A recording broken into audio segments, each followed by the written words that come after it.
Commanders fans, nothing good, but I know the people who do want a top 5 pick or a top 6, top 8 pick. You got what you wanted, and I'm basically leaning towards that anyway, that side, and I picked us to lose this game anyway. Now I will say there were a couple of positives, if you want to say that. I thought the defense played tougher, they played with more energy, they played more inspired. And I'll just start off. Let's just start off with let's just cut to the chase with the Mikey Samuelson muff punt. That was awful. Whoever decided, I'm upset with Mikey because it was right here. I don't have like a little football or anything in my house to demonstrate, but I guess I got this and that's about it. They showed the replay and that was the definition of a muff, not a mutt, but a muff. That was the definition of a muffed punt. Went right through the bread basket like it was a basketball hoop. Right through and he muffed it. You know, it was almost like it was terrible. It was bad. And I think it was Larry Izzo, who the special teams coach is, who made the decision. And then, of course, Dan Quinn has to sign off on it and give the approval, of course, to decide to have Mike Simmons. You have Jeremy McNichols. I know he fumbled against the Eagles last year, but you have you have Debo. Just fair catch. You don't need to really have a strong return. I mean, they were punting. I forgot where they were even punting from. I feel like they were like deep in their territory, if I'm not mistaken, because we actually had like a good stop. It was like it wasn't a 3 and out, but we had like a really good defensive stand there where they made plays and got the stop, and we just fumble it away and muff it away and mess up the good defensive stand there by the defense. It was similar to the Jaden Daniels fumble. This one might be worse. The Jaden Daniels fumble was worse because we were actually we were competitive at the time and still had a chance to get back to kind of where we were last year as far as like making the playoffs and making like a solid run. This time we know where we're at. We know how bad we are, and we're just not going to go anywhere. You had I know Mikey returned punts in college, but still, like, there's other options. Jeremy McNichols. I know Jalen Lane got hurt. He got injured, which is just crazy because, you know, he injured his hip. It's like all these injuries just happen. Marcus Mariota left the game, went back in. Sam Cosmi left the game, went back in. Quan Martin got benched. There was a couple of things that transpired during the game for sure. Josh Johnson came in for about a play or two. I think he came in for like one play, and that's it. Ben Sinnott didn't play because he's hurt. It's just so many injuries. It's just insane with the amount of injuries that we have. Of course, no excuses, but then Deron Payne with the suspension. Trying to think what else. Oh, Marcus Mariota, that was just a bad interception, man. That was a bad pick, man. Like, he's better than that. He usually doesn't make bad decisions like that. Like, that was just bad, man. Come on. Like, first play of the overtime, you throw a pick on the first play, and then before the end of regulation, before overtime, we were running the football on the last play, like trying to milk the clock, not being aggressive, being soft, trying to play keep away when we know we have a terrible kicker in Matt Gay. Matt Gay is awful, bro. Like, he needs to, like, his key card should not work. He should not be on the plane. Like, he should have to buy his own plane ticket, all that. Like, he should not be allowed back on the plane. He should not be wearing any Commander's gear. Like I said, key card should not work, none of that. Like, he missed so many makeable kicks. A 51-yard kick is a makeable kick. That's not a tough kick anymore. And there were no weather conditions. You're in a dome. You're inside. Like, there's no excuses, bro. Like, and he's missing the kicks far. It's not even like it's close. Like, the kicks are all the way to the right. It was all the way to the right. He missed the last kick. Just terrible, man. And he got the highest guaranteed salary in history for a kicker on a 1-year deal. In history. And he's missing kicks like that. It's just bad, man. Just bad. Just awful. And I add it to Adam Peters too, man. Like, Adam Peters, he's had a rough go of it this year. He's had and I guess a lot of injuries too. But that's added to the list too with signing Matt Gay. That's just bad, man. He has not been able to get the kicker position right. Whether it's Austin Seibert, Riley Patterson, who made the kick. Did he sign Riley Patterson? I think he did sign Riley Patterson. Riley Patterson was here for a little minute, and he's the one that hits the game winner. How ironic is that? How ironic is that Riley Patterson hits the game winner? He is the game winner, which is just insane. Defensively, like I said, there were some things that I did like. I mean, we still let Devin A-Chain run wherever he felt like running. Ollie Gordon, the same thing. Like, the defense was good. They had their good moments, but there were some really bad moments where, like, there was a trick play that the Dolphins did that was terrible. Like, it was like nobody should fall for this. Tua put his hands up in the air like this. Like, that's such a Mike McDaniel type of play, just joking around and being silly. And Devin Achane runs to the right, and there's 3 guys there missing tackles, and he runs back and gets near the first down. Near the first. He shouldn't even got near the first down. So let's get a quick word from today's sponsor, Sleeper. Ooh, let's go, Commanders fans, and shout out to today's sponsor, Sleeper, the daily #1 sports app in America. Make sure you guys check out Sleeper. So I have a good promo code for first-time users for you guys. Use promo code Oliver for first-time users. You get 100% deposit match up to $100 using Sleeper. Also, don't forget to use the $20 free entry on Sleeper. So I'm giving you guys some good deals. If you don't know what Sleeper is, it's a fantasy sports app. You wager on receiving yards, more or less, passing yards, more or less, passing touchdowns, more or less. Any stat you can think about, rushing yards, receptions, any stat you think about, you can wager on sacks, stuff like that for defense. So we're going to go with the system play. 7 out of 10 quarterbacks who have played against the Commanders have gotten the more on their passing touchdowns versus the Commanders. So we're going to continue. I'm not going to say we're going to continue that trend, but the Commanders defense is going to continue that trend with Tua Tagovailoa getting more than 1.5 passing touchdowns. So make sure you guys use the link down below in the description. Terms and conditions apply. I'm very hot right now. I've hit on like the last 3. Sam Darnold, what's his name? Jared Goff, Pat Mahomes, Dak Prescott.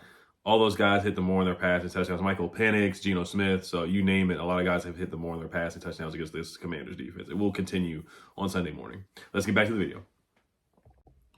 Shout out to today's sponsor, Sleeper. Again, this was the first time we have not hit in like the last 4 weeks. The quarterback Tua did not hit his more on passing touchdowns.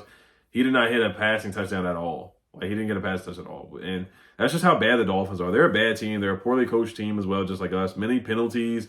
How many penalties did they have? We had a bunch. I feel like we had a bunch of penalties too. Let me bring up the stats here. Jacob Martin, shout out to him. I'm not even going to keep you guys long on this one. I was on a stream with the Commanders Kings earlier during the game. Excuse me. But, man, that was just a bad football game. It was 2 bad football teams, man. 2 bad teams. Marcus Mariota, 1 touchdown pass, 1 pick. Colson Yankoff had a 4th and 1. I thought C-Rod ran hard just looking at the stats here. Marcus Mariota had a really big run for 44 yards, 4 runs for 49 yards. Now, the goal line stop we had before we got the ball back, before we didn't score, but Matt Gay missed the kick. Javon Kinlaw made a huge play. We had a couple stops on that, or some really big stops in the red zone for sure. We made some big plays in the red zone. Mikey should have had a pick earlier, too. He dropped the interception. It was like a punt, and he drops it. You see him drop the... He's dropped so many interceptions. He's dropped like 3 picks. He should have like 5 picks this year. He's dropped 3 of them. And he has 2, but he's dropped like 3 interceptions. He's had like 5 interceptions. So you saw him drop the interception, and then you decide to put him out there as a punt returner. It's just insane. Just insanity. It's bad. It's just bad. And Bobby Wagner had a really good pass breakup on a 4th and goal where he flew out there. He was airborne. He got to stop. That was big for Mikey Samersdill. I'm looking at the games right now because it's 1 o'clock. The 1 o'clock games are on right now. Bill, JCM, 9 carries for 28 yards. Marcus Mariota, 4 carries for 49 yards. 33 carries for 172 yards. So the run game was working today. We couldn't stop the run at all. Devin Achane, 21 carries for 120 yards. Ollie Gordon had the 1 touchdown today. Deebo Samuel, 7 catches for 74 yards. He hit the 6-7 celebration, which I know the kids love with a passion. All the young people. That was a nice play by him. I thought he made some good plays here and there. Noyak Zach has been bad, man. He had a false start. And then he tripped on the 4th and... Was that 4th and goal or was that 3rd? 4th and goal we went for. I would have just kicked the field goal. I really would have. That's how bad we are. That's what I said. I was like, if we were trying to really, really win and make the playoffs, I would have just kicked the field goal just because of the game flow. Like, no team could really get right. We were just shooting ourselves. Both teams were shooting themselves in the foot when they got near the touchdown. In the red zone, basically. They just found whether it was giving up a sack or a drop pass. Jalen Waddle dropped like 3 wide open catches he should have had. He dropped like 3 of them. Between drops and penalties and just shooting themselves in the foot, they were just doing that. Both teams were doing that. Both teams were doing that for sure. McNichols had a big catch on a 3rd and 9. Jalen Lane had a nice catch, but he got hurt on that play. Kosi Yankoff on the 4th and 1. I thought we should have got Robbie Chosen involved a little bit more. It is what it is on that. Jacoby Jones. Like, Matt Gay, did we score on that, or was that the Matt Gay miss? He wasted the Jacoby Jones 1 catch for 25 yards. Like, he wasted that. It was supposed to be the Jacoby Jones legacy game, and that got wasted away, which is unfortunate. It really is. Jacoby Jones, that was a nice catch. That was a really nice pitching catch there. Mikey Sanders still with the fumble, just awful, man. Frankie Louvu's been a no-show. He's been radio silent for the most part. Preston Smith made a tackle for loss, and that was really it that he's done so far as a Commander. But like I said, Jacob Martin plays hard, man. He plays really, really well. Javon Kinlaw played with some energy today as well this morning. And this is before the bye week, so the next time Von Miller got a sack, that was a nice play. Even on that, the sack should have happened earlier because the guys missed tackle. Javon Kinlaw missed a tackle on Tua. He missed the sack. And then Jacob Martin missed the tackle on Tua, and then Von Miller ended up getting the sack on Tua Tagovailoa. Von Miller got a sack. Josh Collins Jr. continues to take steps to the right tackle. I'm just looking at some tweets as well that are popping up as well. Josh Conley allowed 2 pressures the last 2 weeks, combined 63 pass pro snaps, and hasn't given up a sack in nearly a month. So that's good for Josh Conley. But yeah, man, we're just a bad team. We're just a bad team right now. Unfortunately, coaching has been poor as well, which is disappointing. Like, clock management has been bad. There were some plays when we got the ball first, but they should have ran the ball instead of throwing the ball. In the red zone, it was like 3rd and 1. I think they threw it. I'm not sure. I didn't get to start watching the game until really like the second half. For the most part, we had a couple offsides too, which was bad. Like, just we've had a couple offsides back-to-back weeks, like from Javon Kinlaw. I think it was Javon Kinlaw again. We had 6 penalties. It felt like more. We only had 6 though, and the Dolphins only had 4. It felt like the Dolphins had more penalties than that. We were 0 for 3 in the red zone. The Dolphins were 1 for 5. Both teams really bad in the red zone. Both teams really bad in the red zone. We only got sacked 1 time. We only get 1 sack today. And we sacked the Dolphins 3 times. But yeah, I'm going to end it there. Time of possession was even, basically 32 to 29. We're just bad, man. We're just 2 bad teams. 2 really bad. We actually forced a 3-and-out. Jonathan Jones got a sack. That was different from Dan Quinn calling the plays. We actually ran a cornerback blitz, and it worked. So those were some of the differences that I did see. Yes, it was a lesser opponent, though, because Joe Witt is awful. He's bad. I'm not giving him any excuses, but I do think Dan looked a little bit better because he was going up against the Dolphins instead of going up against the Chiefs, the Seahawks, and the Lions. So I will say that. I will acknowledge that. Kane Madrano had a nice special teams tackle. I'll give him some credit for that. Debo ran the Wildcat. We got the first down on that.